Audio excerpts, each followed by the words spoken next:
Welcome to EnChanTea, a podcast dedicated to tea lovers.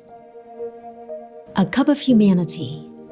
Tea comes from a mystical realm, boundless and bottomless.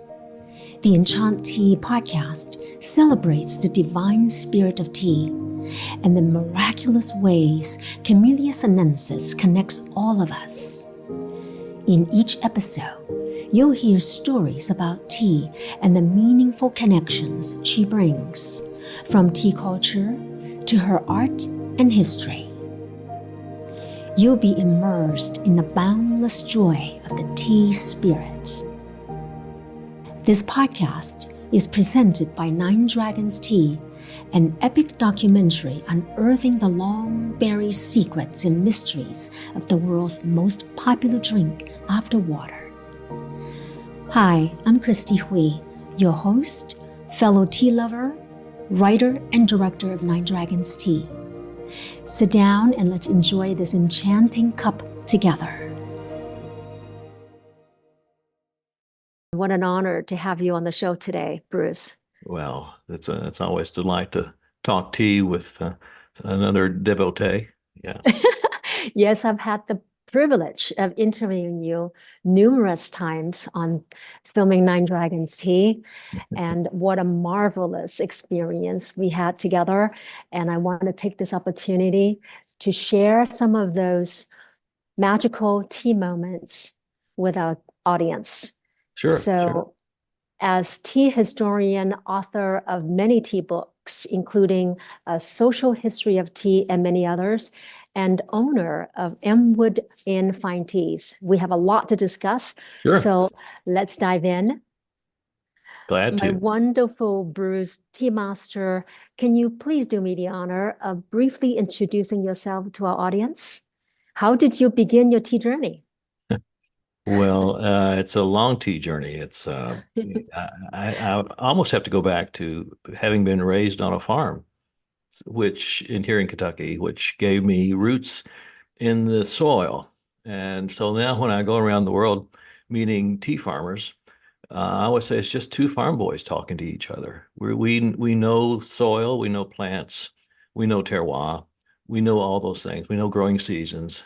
And so that was a great introduction for me. I didn't know that as a small boy who left the farm at age 11, but that was literally the root of my tea journey, starting there. And then different things that happened throughout my life that brought me to the world of tea. But first we went through 22 years of being a classical musician and singer and conductor. And so I did all that. And still that was part of my tea journey as well, because that brought me to England, where I discovered the English ritual of tea, which then we brought back to Kentucky and started a tea house in 1990 when nobody was doing tea in America. And that was the beginning of the tea renaissance, which now has just grown exponentially here in the United States and across the world. Did the Queen of England ever come to Kentucky for like our Kentucky Derby? Yes, she did. She came twice. And she had horses. She boarded horses here, and Wow. so she would come to visit her horses sometimes. And once came to the Kentucky Derby and caused quite an uproar. Everybody wanted to see. Of course. Now, so did she grace your tea house? No, she came. That was not in the time that I had a tea room, so I never got to welcome her into my tea house. Although in 2002, the British Tea Association awarded us with the very first North American tea room to be recognized by the British Tea Council. So that was a big honor for us. But we had to put that tea room away in 2004 after 14 years in order to continue our wholesale importing and blending business, and that's really what drives the ship these days. Mm-hmm. Now I'm going to switch gear a little bit, but I'm going to circle back to your tea shop business later on. I'm Mhm. going to first talk about the tea master. You Mhm. are the tea master for the Boston Tea Party Ships and Museum. Yes. How do you fulfill that role? What do you do? Well, and we just finished a major production in Boston. We started the museum nearly 12 or 13 years ago. And this is the museum that is in the center of Boston, rises up out of Boston Harbor. And it interprets the event that happened on December 16th, 1773. Then this past year was the 250th anniversary of that event. And so we spent a year preparing for that and even going to London in order to launch the celebration back in the fall. And then on December 16th in Boston, we had nearly 15,000 people who surrounded the ship's museum. We had dignitaries there from all over the world. And we had a reenactment with costumed interpreters and lights, camera, action, all of it to recreate the Boston Tea Party with 1,000 pounds of tea going overboard into Boston Harbor that night. So my main role there is to bring tea to the forefront, to say this is the story of tea. This is how it got here. And that's how you and I met, was Yeah. talking about how the tea came from China to London and then on its way to Boston. And a lot of people don't know that the tea that went into Boston Harbor all came from China because that was the only place really that was exporting tea at the time. Yeah, and I find it fascinating that until I made the tea movie, I did not know that 2/3 of those teas came from Wuyi Mountains. Yes, yes. Wuyi and the Sunglo Mountains, both there in Fujian, Yes, were Fujian, so yes. important. They're so And important. but every chest of tea came from China. Right, right. And so that, a lot of people didn't realize that, and they thought that, oh, maybe they came from India. No, early days, all the Mm. teas came from China. It is, and that's And that's one thing that people don't know. There was no tea in India. mhm, Tea wouldn't be discovered in India until 1834 up in mhm, Assam. right. And then it was propagated and planted all over India after that. There was no tea from Sri Lanka. Tea hadn't even been planted in Sri Yeah, Lanka until yeah, after our American Civil War. yeah. And Japan was not open to export. So it all came from China for hundreds of years.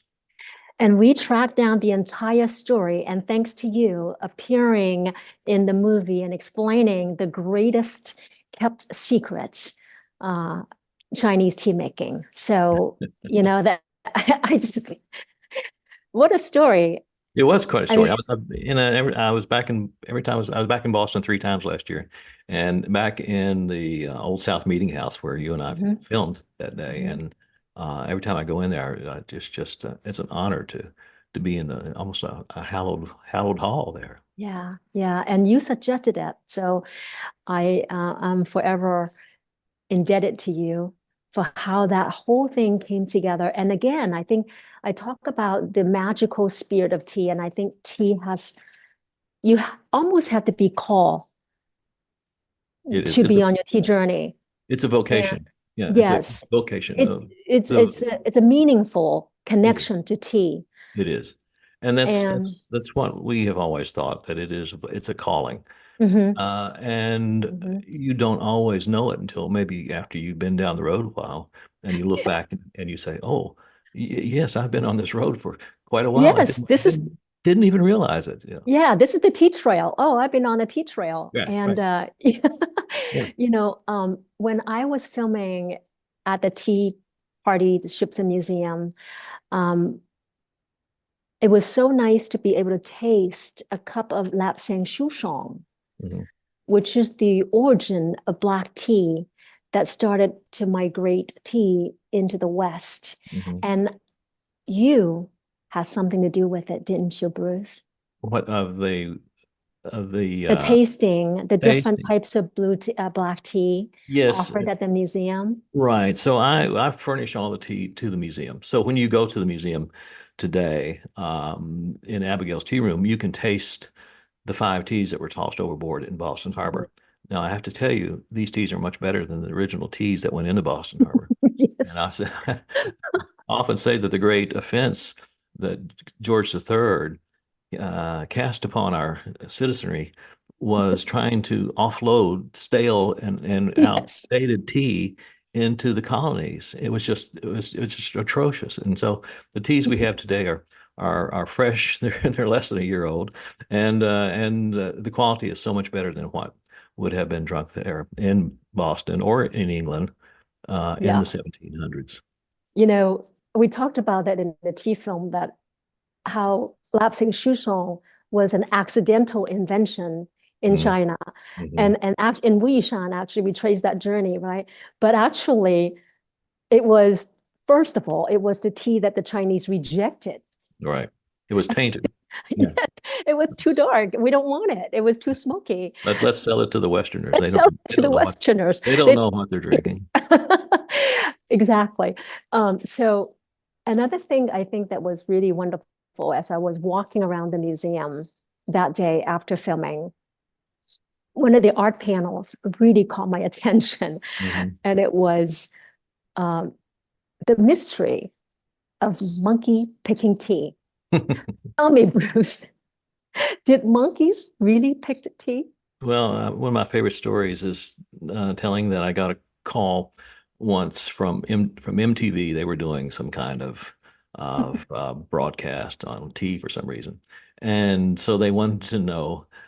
They were trying to do teas that men might want to drink, and um, and so one of the teas they pointed out was monkey pick tea. And they said, how do they go about making this monkey pick tea? And I said, you're not the first Westerner to fall for that, because they used to tell the buyers in Canton would tell both the Dutch and the English, well, we're charging you so much for this tea because we had to train monkeys to go up into the tea trees and pick that tea and bring it back down and hand it to us so that we could pack it away for you. And so that just adds a lot of price to the tea that we're about to sell to you. And they would go, well, we'll pay whatever you will ask for this tea. And so we call it monkey pick tea. And of course, there was no such thing. And but we still use the term monkey pick. So Fun. if you go into any tea seller in Chinatown and say, I want your best, I want your best monkey pick tea, they know, well, you want the very best tea. And so it's just a term we use now to talk about the very best tea that we might offer. You know, back in those days, there's no advertising, right? I mean, we don't even, I mean, the cultural barriers, the language barrier Yes. alone. So how do you even sell all the tea in China? How do you distinguish it, right? I mean, it's a classic marketing Mm. issue. And so, it's a great ploy. So Well, and that term, all the tea in China, we have those in the West have no idea what they're saying when they say that, because you've been there and you know that every time you go over a hill, somebody's making tea in a different Mhm, way than the person on the other side of the hill. So mhm, we've cataloged over 2,000 different teas in China, but mhm. that's just a portion of them, because every time you meet a new tea maker, they're making tea in a different fashion or with a different cultivar. And so when you say all the tea in China, it's unlimited how much Yes. you're talking about. Yeah. I mean, even in Wuyishan alone, where is the origin of Lapsang Souchong, the black tea, and oolong. I mean, there are hundreds of varietals of oolong alone. Hmm. So in that mountain region, I just one can imagine just to track all of that. And in the 1500s, in the 1600s, when speaking, there's no common language. There's no common language. Right? Nobody was writing this down. Right. And No, I no. love the fact that there's so, when we research about tea, the corruption, the terms, Hmm. the tea terms that came about, right, Bruce? Right. Even even what one of my favorite was the orange pico, how it become orange pico. I've written about that hundreds of times, and still people have no idea what that is. And I once wrote a story that said the title was "Waiter, there's no orange in my orange pekoe tea. I want to send this back." The thing is that the word peko is the word for the little cilia on your ear, or it's also the little cilia on the white tea bud, and that word is peko. And then the word orange is actually the House of Orange, the Dutch monarchy. So my conjecture is that the Dutch East India Company bought this tea and to bring it home, and they paid a lot for it. And this is a new tea, but they just knew the name of it was Pecco. And they said, well, how are we going to sell this? And somebody said, well, let's give a chest of it to the king and name it after him, and we'll call it Orange Pecco. And so that name Orange Pecco has stayed with us over the years. Of course, it has made a circuitous route around to now where we use it in the grading system. So all the grades of tea from Sri Lanka or China or from India use the term O, orange, P, Pecco, OP, FOP is flowery orange Pecco, BOP is broken orange Pecco, and so on.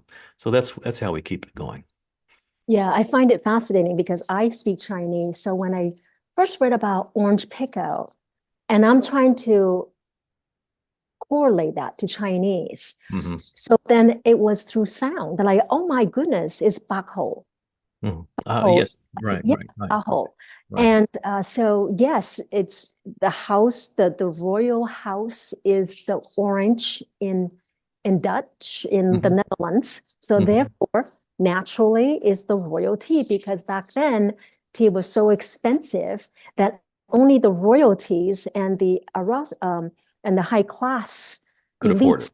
drink it. Exactly. So Yeah. yes, And if you stand at the front of Kensington Palace in London, there's a statue there to William of Orange, who was then, his wife was Mary, William and Mary, the King and Queen of England. We even have a college here in the United States named after them. Yeah. Hello, Mary. Now I want to switch gear a little bit to talk about your book, A Social History of Tea. Yes. I read that book because now as a Chinese, we know sort of instinctively how to brew and drink tea. I mean, tea is basically in our blood, right? And one of the most fascinating things for me is how early Europeans took to tea drinking. I mean, I'm talking about the 15th, 16th centuries, really early, because tea arrived by tea clippers, and there's no instruction manual, there's no social media, no one telling you how to brew tea. So when I read one of your anecdotes about this aristocratic lady of the house brewing tea leaves for her husband, I just could not stop laughing. Well, that story happened in, and it's I've heard it from different places too, but it's a great story. Whether it's probably not true, but it makes a great anecdote. That is that the tea, Salem, Massachusetts was a great harbor, and so every day you go down to the port of Salem, and there would be things arriving at that port, coming out of ships, things that you have never seen in your life, things coming from the other side of the world, people with different color skin that you've never seen before, people wearing cloth that you'd never seen before. And here is tea being unloaded. And so a man comes home with a packet of tea, and he gives it to his wife, and she says, well, how do you make it? And he had paid a lot of money for it. And he says, I don't know. I just know you put you add boiling water to it. And so of course, she had a big cauldron of hot water in her magnificent the fireplace there. And so she just took the package of tea and put it into the boiling cauldron of water. And after a while, the tea leaves rehydrated. She said, this looks familiar. So she had her servants take it out and dump the water into the yard, and took the leaves and put them on an ironstone plate with butter and salt and pepper, and served it for dinner as a salad. So that was demise of some probably pretty good tea at the time for Salem, Massachusetts in the early 1700s. But it makes a great story. Yes. And of course, the tea leaves are the early days in what was, say, 2,000 years ago in the Tang Dynasty. The Chinese used to cooked tea, right? Yes. With tea leaves. So Right. And there are, even add salt to it, yes, occasionally. yes, and citrus Right. peels and Yeah. so You know, on and and Lu so Yu came out and said, you Yes. stop that. And Yes. and he wrote a book about it. What barbaric way to drink tea, wasting salt. This came up recently too, in almost every newspaper, and even NPR did a story about it a couple of weeks ago about some scientists said, well, your tea would taste better if you put just a few kernels of pieces of salt into it, and people would go crazy. Yeah, it's just tea drinking, magnificent ways, and I just couldn't stop laughing when I read that in your book.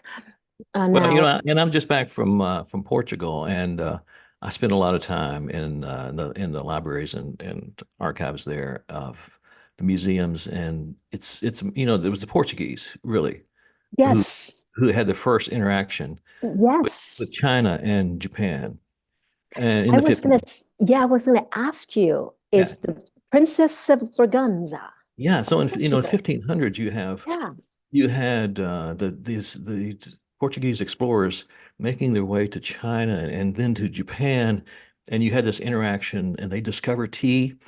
And even in the museum there in Lisbon, there are tea yes, bowls made by Japanese with Christian crosses on them. So you see that you have this melding of two cultures through hmm tea in the 1500s until all the Portuguese were kicked out about 100 years later.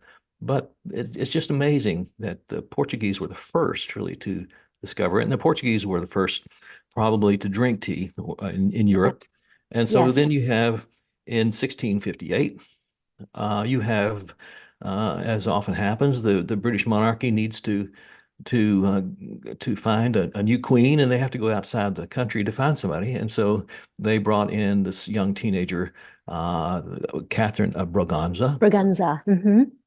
Yeah, who came over to marry Charles II right. and brought a huge dowry with her. We got the English got Bombay as part of the deal, hmm and she brought with her tea. We don't know how much tea, maybe just a little packet of tea, but anyhow, she had tea, and she was probably the first English queen to drink tea at the royal palaces. And so, again, you have this influence of, well, if it's good enough for the king or queen, then maybe we should be drinking that. As well. So it was great publicity for them at that time. I love the fact that when Catherine wanted to have her tea while she was at the court in England, they have to get her tea through the Mhm. Dutch and not the British East India Company then, because they couldn't. Exactly, because the British East India Company wasn't importing tea at the time. The Yeah. Dutch were, and Yes. they had already started bringing in Mhm. huge amounts of tea. And so we'd like the English East India Company said, we'd like to give a gift of tea to the new queen. And does anybody know where we can get some? Welcome again. How about- let's go to our nemesis, the Dutch East India Company, and buy Yeah. some. That Yeah. was probably embarrassing for them, but they had to do it. That's just a great story, how this tea journey started to evolve through Braganza from Portugal and to England, and how it Right, was introduced and adopted. right. Yes, I remember curating a number of magnificent artwork from the museum in Portugal, Lisbon. Hmm. I tell you, that really helped us put together the missing pieces in the entire jigsaw puzzle of Hmm. how tea came to the West. Exactly, exactly. Yeah, I love it. Now, I want to talk about your some of your work as a tea master. Hmm. I personally have the pleasure of tasting your magnificent Japanese shaded tea. And I remember that when we moved to Florida here, and all of a sudden I need to drink iced tea. And you introduced me to this really healthy, Hmm. refreshing Japanese shaded green tea. Hmm. Can you tell me the story behind that? Well, the Gyokuro is the top 5% of all the tea that produced in Japan is this shade grown tea, and it's been shade grown.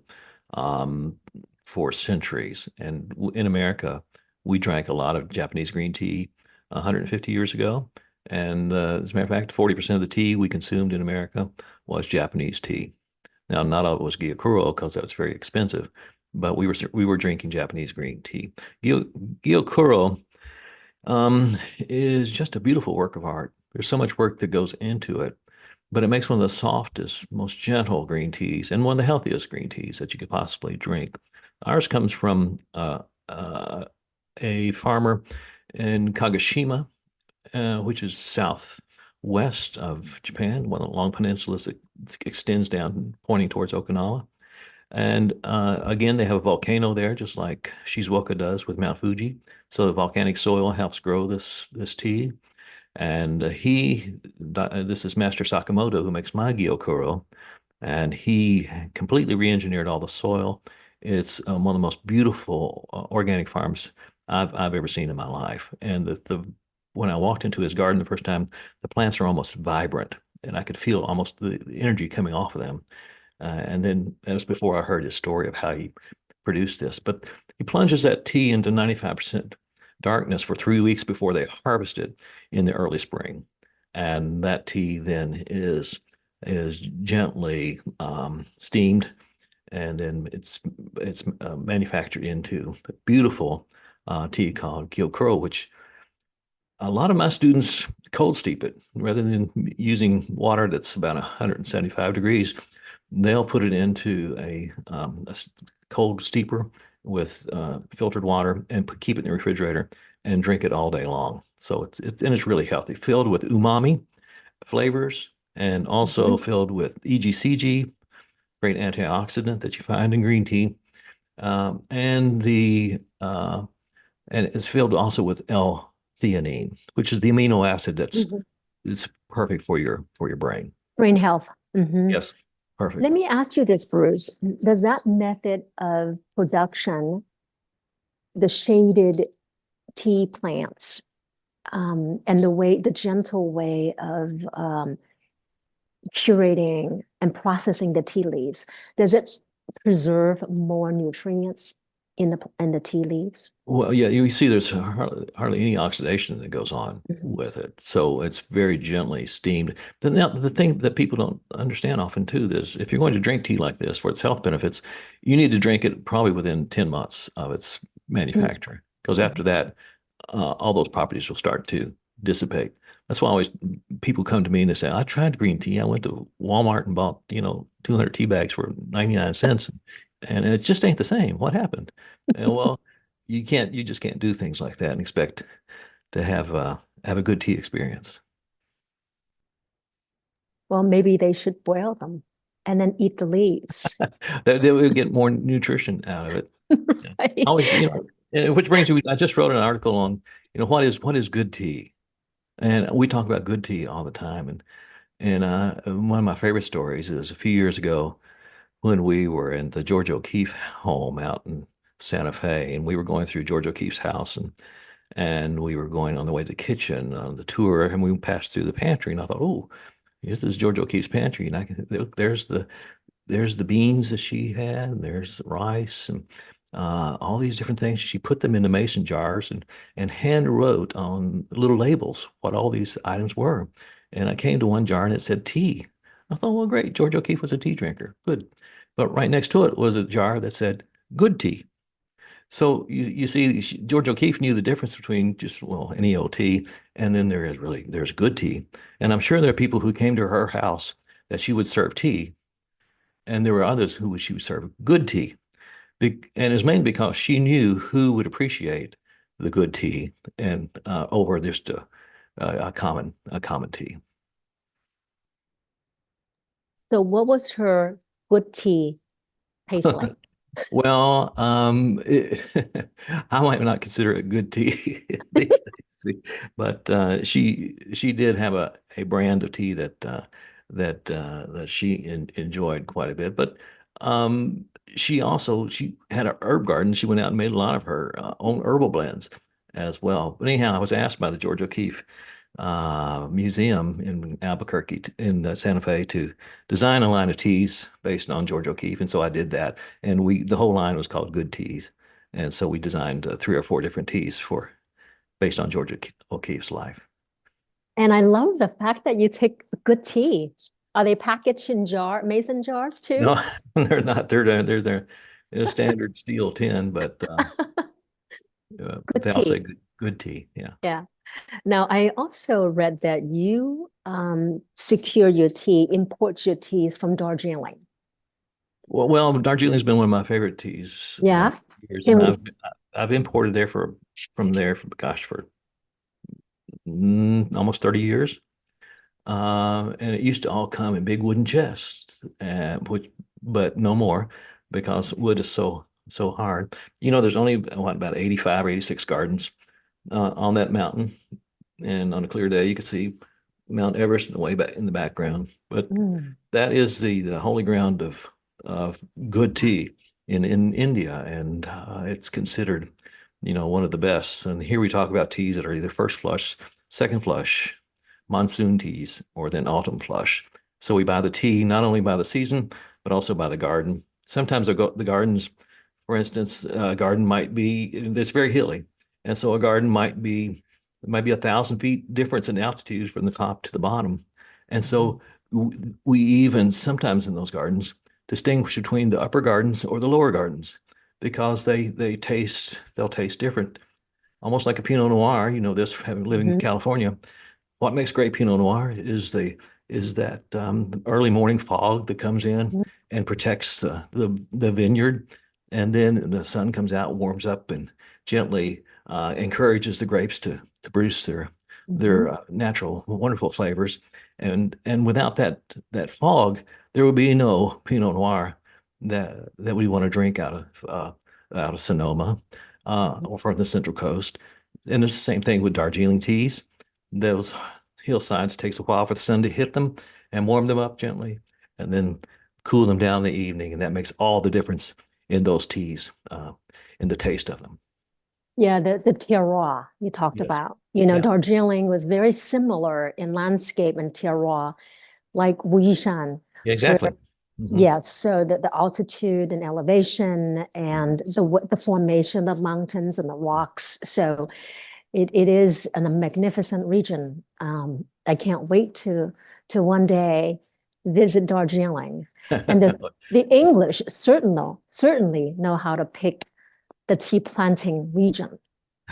Well, it was the Scots had a lot to do with that as well. So you had Scottish planters going into Darjeeling and into Sri Lanka too as well. So they had a big influence on that. Yes, Ceylon, the old days, right? Yes, right. I'll just say too that while we're talking about Ceylon, there are still those old romantic names we continue to use in the tea industry, like Formosa or Ceylon. Today, if a lot of people wouldn't know where Formosa was unless you said, well, it's Taiwan. That's what it means. Yeah. So, and same thing with Sri Lanka being for Ceylon. But we continue to use those romantic names. Yeah, I just think that there's so much more. There's this romance. Like you talked about the romance of tea, and to me, like using these old names like Formosa, right, is another. That's how oolong from Wuishan went to Formosa in the beginning. Hence, Dongding oolong was the famous coming after Wuyi oolong. So that's a wonderful story too. But that's another story all in of itself. Oh wow, yeah.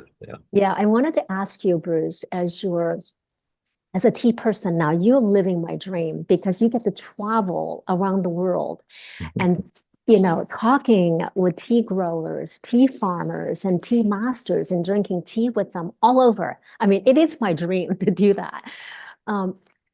Have you noticed the common characteristics representing good tea making, in your opinion, and how does that translate into good cup of tea? Well, I think it starts with the tea masters that I meet, and it's their passion, whether it's the man who lives at 2,500 feet on a mountain in Shizuoka, outside of Mount Fuji, who has won 3 international green tea championships. And he only grows maybe 5 acres of tea up on this hillside. And I walk into his garden. He takes me through and introduces me to his plants like they're his children. And then every spring, when the plants put out their new shoots, the villagers come up and they put on white gloves and they go out and hand harvest the tea that he will then enter into that contest. And he shares that tea with me. And I don't speak Japanese. He doesn't speak English. People often say, "Well, how do you communicate with each other?" I said, "We're both people of tea. We don't need words. We're beyond that." And so once we start to drink tea, we immediately are communal human beings, and we're communicating on a different level. It goes back to the Book of Tea with Okakura Kakuzo, whose opening chapter is entitled "The Cup of Humanity."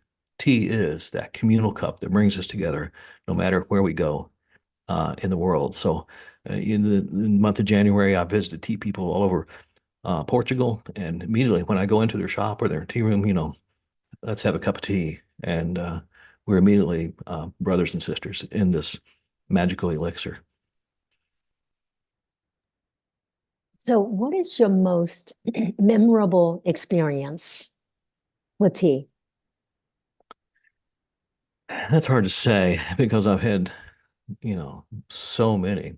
But I told you about the man in Japan. So let's go now to Taiwan, where a few years ago I sat with some of your listeners might know Wu Da, who is a tea master in Taiwan, and he has people from all the world come to study with him. And he's in Zen Buddhism, and so we sat drinking a wonderful tea that had been harvested from 1,000-year-old tea trees in China, and we were drinking out of 1,000-year-old teacups, tea bowls, and in this beautiful setting.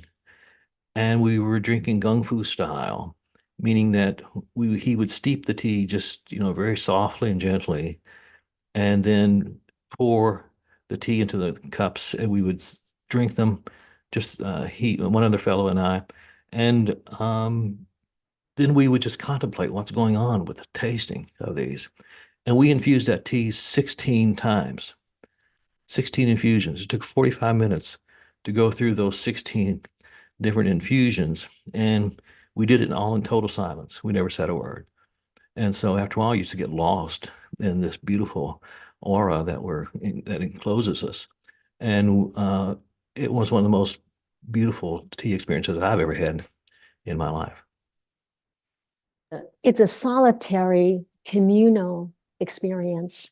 It is. And my wife Shelley and I wrote a book a few years ago based on photographs that I had shot in tea gardens around the world. It was called Looking Deeply into Tea. And the purpose of it was to look into your tea cup every time you drink it and think about the people around the world who have made this tea for you, and get deeply into it and be very mindful of those people. And so then it becomes a part of your meditation, and you appreciate the work that's gone into this, and it binds you to them in a spiritual way. Would you say that is your favorite way of tasting tea? Was it looking into tea and meditating? It is in those kind of situations where it's just so rare. Now, of course, there are, when we go on tea tasting trips or buying trips, sometimes you're sipping tea, you're sipping, 40, 50 different teas within 2 hours just to get notes and evaluate the teas very quickly. But then there are other times where you really pay attention to it and let the tea talk to you and take you where it wants you to go. And see, that's all part of the tea journey. That as well. Yeah. That's why we love tea. It is. The tea becomes your leader. Yeah. You follow tea. So how has tea changed your life, Bruce? Well, I have to say it's pretty much allowed me to take everything that I love to do, whether it's music, art, conversation, writing, and put that all into a practice of just allowing me to go through the world and experience these things and come back enriched and then share those events with people as well. So I want to tell T's story. And that, I did a lecture yesterday with the UK Tea Academy, Jane Pettigrew, and we were talking about the Boston Tea Party, how we celebrated this year. And I said, my the thing I'm most proud about that uh, position is that I was able to bring tea to the forefront. So this is a museum that not only honors and interprets an event, it honors tea. And so we're able to tell the story of tea and like it's never been told before. So that's my, if I make any, there are two things I want to put on my tombstone. He was the tea master for the Boston Tea Party Ships Museum. Second thing is he taught Americans how to drink good green tea. Beautifully said, Bruce. And that's one of the, I mean, there are many things I admired about you. And when I first met you, honestly, that's what connected me with you. Thank you. Thank you. That's what connects tea people all over the world. Yeah. It's the love, the passion. When you were tasting the Formosa tea with the 1,000-year-old tea bowls, were you tasting pu'er tea or oolong tea? This was an oolong tea, but it was from, I think it was probably from Yunnan, because it was, it was just the flavor went on and on and on and on, and we stopped at 16 infusions. It probably could have gone on even more. Yeah, so then that means that they took the old ancient tea trees, the tea leaves, and processed it in the oolong way. That's right. And I've met these farmers in China who, when they come to harvesting those leaves from those 1,000-year-old trees, they're scaffolding that's built around the tree, and they have to go up the scaffolding, and and sometimes you have to get a certificate in order to go and harvest that tea. And it's so rare, so unique to have something like that you can taste these days. Yes. So one of the things that I love was reading Lisa C's book, The Tea Girl from Hummingbird Lane. Yes. And I love it so much that, like, these ancient tea groves that she was talking about, and one of the lines that grabs me and resonates with me the most was, "You have to love tea to make good tea." I just can't get enough of that. And yes, so have you been to Yunnan and seen?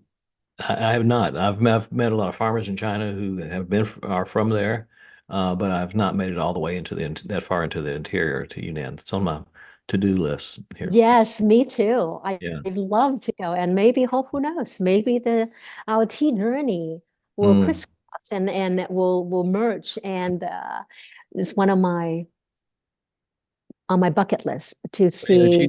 She did a wonderful job of introducing a lot of Americans and people around the world to yes, to pu'er. Yes, and so much that I'm so taken with the book that I'm doing a book club, a tea book club, and my first book talk is featuring around the tea girl from Hummingbird Lane. I was so sad when I read that novel and I came to the last chapter. I'm like, oh my goodness, please don't let it end. Well, if you look in the back, she has a credit to a class that she attended at World Tea Expo years ago that Jane Pettigrew and I taught. And Oh, that's so I'm happy to say I encouraged her along her tea way. Yes, I love that. Yeah, so now you are a master tea blender. How did you get started with that, blending tea? Well, people ask me that all the time. I have 2 degrees in music, and whether you're composing music or composing a concert or composing tea, it all comes from the same uh, heart, same spirit. So one of the things that I'm kind of known for is museums around the world will ask me to design teas based on artwork in their collections, and so I do that constantly, and which is great fun. So, for instance, the Cincinnati Museum of Art, they sent me a Van Gogh last year, and so we designed a tea based on the colors and of that painting. And we had just been to Provence, so I was all about Van Gogh. So it was a great infusion of my tea journeys and putting it into a tea blend. And then for the Yale British Art Collection, I've done 7 or 8 of their teas for them. And these are things that I do all the time. Our biggest market is in Boston for the Isabella Stewart Gardner Museum. We've designed 12 or 14 teas for them as well. So to me, it's a great challenge to get a painting and say, all right, here's John Singer Sargent. Where did he travel in his life? What influenced him? What's his palette? Where did he find all those colors that he uses? And then let's then move that into tea as well. So, and the other one I did a few years ago for a project in Shanghai where I designed 20 teas for a runway show for fashion in July. And so I had a year preparing for that and going back and forth to China and designing all these blends based on the fabrics and colors and themes for a fashion show. Now that was great fun. Wow, what a magnificent way to kind of bring sensory, or, smell, all that into just from a theme, Mm-hmm. from Right. colors that you see. And I mean, just like bringing the imagination to life. It is, yeah. So Fun. I'm like an illustrator in that point. Yeah, creating something just from an inspiration. Well, it is, and I go in every time not preconceiving anything that I'm going to do. It's like a jazz musician sitting down at a piano. You have all these, you've done all the work, you've played all the scales. Sit down, and let the music begin. That's the way I compose a tea blend. And so you kind of feel what tea comes to you, what flavor comes to you. And past experiences Together. as well. Mm-hmm. Wow, amazing. That's a dream job. My dream job. You have to also have your nose too. I mean, a nose for all these different smells, right? Just like a winemaker. It is, and I'm wherever I go in the world, where I'm investigating new wines. Here in Kentucky, of course we make bourbon, and so I have a catalog of a collection of almost 200 different bourbons that I can go back and say the specific note in this bourbon or this one and this one. So it's a catalog, an inventory that I keep in my brain all the time. What's your most popular blend that you sell at the store? Well, my son Ben, who now is the manager of our operations, told me last week. He said, "You know what the number one tea was we sold in our retail section? Now we're mainly a wholesale company. But he said the number one retail on our website last year was the tea we designed for the 250th anniversary of the Boston Tea Party, and which is a tea that we gave a nod to Jefferson because Jefferson had one of the very first peach trees to grow at Monticello, and so we designed a tea that had dried peaches in it, and it makes a great tea for either iced tea or hot tea, either way. And this was the official tin of the 250th anniversary of the Boston Tea Party, and we sold thousands of those, and it was our biggest seller last year. Now he's a green tea fan. Was it the peach flavor mixed with green tea? No, we didn't do it with green tea. He also had lapsang souchong as well. Ah, Uh-huh. okay. So we didn't put, peaches and lapsang souchong smells like a burnt pie. So we decided to use just a good standard a black tea for it, like a Keeman. Oh, that's really fantastic. Black tea with peach Yep. Yeah. Of flavor. course. Love it. Delicious. Mhm. As a tea shop owner, what experiences do you want your customers to walk away with? It's amazing. And I was in my office today, and I always hear people who are coming into the shop. And you have to realize we're in a little town in the middle of Kentucky that's agricultural. We have 17,000 people who live in this town. Um, and I'm hearing what people are coming in. My son or whoever's working out there will say, uh, can we help you find, what can we help you find today? And the people come in and say, this morning said, I need a pound of milk oolong. And I'm going, we've come a long way that somebody in Kentucky can walk into a tea shop and off the street and ask for a pound of milk oolong from Taiwan. And it's the real milk oolong, not a flavored milk oolong. And they know the difference between those. And we have people. I remember a fella getting out of his pickup truck one morning in the parking lot coming in. And he said, he walked in and he said, I need some of that tea that begins with letter P. And I said, you mean pu'er? He said, yeah, that's it. My wife told me that's the tea I should be drinking right now. So the world of tea in America has come a long way. Yes, poor. It's amazing, isn't it? Yeah. But it's thanks to people like you. Well, and that's why people like Norwood Pratt, Jane Pettigrew, and I keep telling these stories. Mhm, It's because we have a lot of new people in the tea industry mhm. who don't know this lineage, how how far we've come in the past 30 years. Absolutely. And we need to be thankful. People are always saying, oh, America has such bad tea. Well, yes, we do, but you should have seen it 30 years ago. There was no tea. So slowly making progress.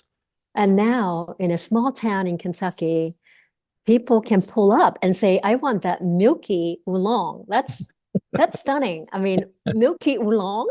Yeah, right. Yeah. Or the New York Times will call and say, there's a guy in Kentucky we need to talk to because we want to know what's going on in the world of tea in London and New York. And so things are changing. Yeah, I think this tea story, she still has so much to tell. As much as we know today, it's just endless, It is. Yeah. the art of tea. Mhm. Now, just to wrap up, Bruce, if you have to write down a list of lessons learned that tea taught you, Mm. what would be on the top of that list? Mm. Well, patience is one. The other thing is to just allow your spirit to move into the world easily without worry.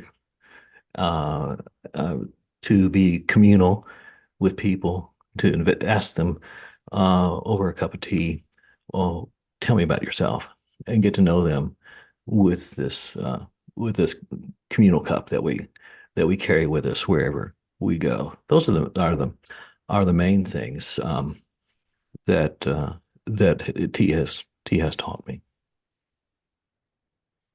So humble. Yes, and I love how tea is very humbling. Just It when is. you think you know, you find out what you don't know and how deep and vast this tea realm is. It really is. And although I get introduced as a tea master, there is no certification of being a tea master. You're in it, and when you turn so many years old, you've been around long enough, people come to you for information. So you're the old guy on the block who is the master of knowing this. And but then the other thing to know is you don't know it all. And there's never a day goes by that I don't learn something new about tea that I didn't know the day before. Yeah. I always say that I am a student of tea. Oh, yes, exactly. And, I just recently realized one thing. The word teacher starts with T. Yes.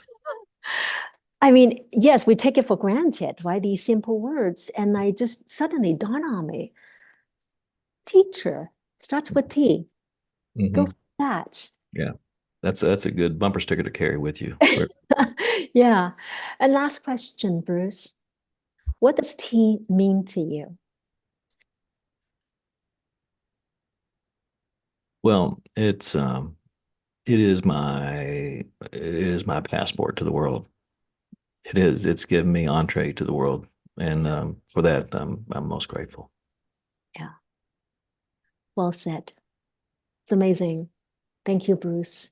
You are always amazing to me. Well, thank you. And it's a pleasure to speak with you today. And I am grateful for tea masters like you and as a fellow tea person, for me to hear your stories and your journey. It's very inspiring. Thanks again. Thank you. Good to see you. Good to see you. Bye. Bye-bye.